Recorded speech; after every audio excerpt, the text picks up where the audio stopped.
მორჯობათ. ჩვენ სკოლაში გვასწავლიან ხოლმე ფიზიკას, მათემატიკას, ლიტერატურას.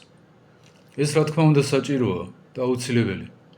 სხვანაირად ადამიანთა საზოგადოება ვერ ფუნქციონირებს.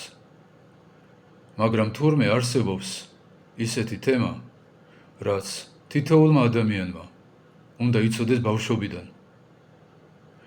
პრობლემის არსებობა, რომლის იდენტიფიკაციაც ზოგჯერ საპენსიო ასაკშიც არ ხდება. შესაბამისად არ ხდება მკურნალობა და შესაბამისად ამ პრობლემას თავისი ნაყოფი გამოაქვს. ჩვენ შვილებს ბავშვობიდან უნდა ვასწავლიდეთ, რომ არსებობს 8 ვნება, 8 სულიერი ავადმყოფობა.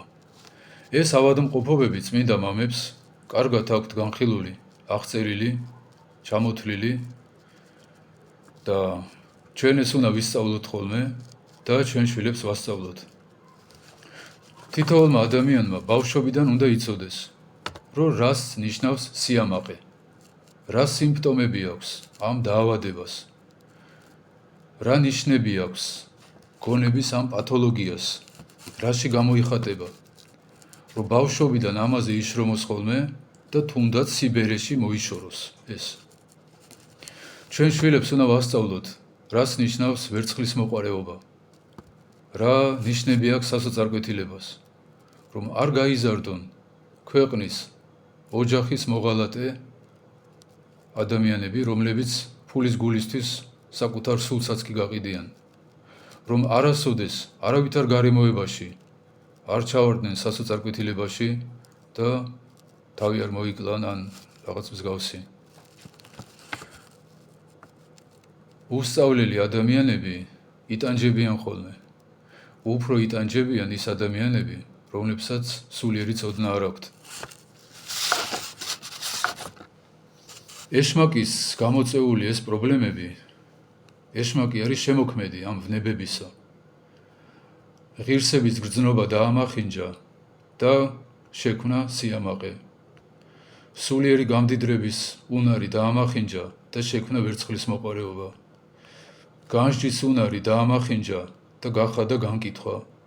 და ჩვენ ამ ყველაფერს უნდა ვასწავლიდეთ ჩვენ შვილებს, რომ ამ ცოდებში არ ჩავარდნენ. რაც მალე ვასწავლით ამას, მით ნაკლები იქნება ტრაგედიები ჩვენს ცხოვრებაში. ეშმაკის ავადმყოფობები, ეშმაკის წამლებით არ იკურნება. აი ხლა ჩვენ დავწერთ რაღაც მაგარ ლექსს.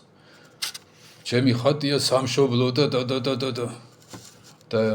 მერე აღარც კაზინოში წავლენ, აღარც შეიგინებიან, აღარც ცოდილს არ ცოლშილს არ დაჩაგრავენ. ეს არ მოხდება. ცოდვა, რომ ერთი ავადმყოფობა, რომ მეორე ავადმყოფობით იკურნებოდეს, მაშინ ღმერთის განკაცება, გოლგოთა საჭირო აღარ იქნებოდა. ლოცვა და მარხვა, აღსარება და ზიარება, ეკლესიის დადგენა საჭირო არ იქნებოდა. დაწერდნენ 3000 წლის წინ რაღაც მაგარ ლექსს, რაღაც მაგარ იდეოლოგიას შექმნიდნენ და ადამიანი მორჩებოდა. ეს შეუძლებელია. თუ გინდათ, რომ გაზარდოთ შთამომავლობა, რომლისაც არ შეგრცხვებათ, რომლის ცხოვრებასაც აზრი ექნება, რომელიც ისე იცხოვრებს, რომ მერე თქვენ ამაზე პასუხი არ აგოთ. აუხსენით ხოლმე, რომ არსებობს 8 ვნება და რომ ამის მკურნალობას ჭირდება სახარება, მოღვაწეობა. რომ არ გითხრან, რატო ვისწავლო სახარება, მე ვისწავლიო დავუშვათ გალაქტიონ ტაბიძეს, იმიტომ რომ ჩვენ ავად ვართ და რომ ეს ავადმყოფობები არის მომაკვდინებელი, თუ არ ვიმკურნალეთ, დავიღუპებით. აუხსენით ხოლმე, რომ თითოეული ჩვენგანი საკუთარ თავში ატარებს ამ უბედურებას და რომ ამ უბედურების მკურნალობას ჭირდება ჩარევა გარედან.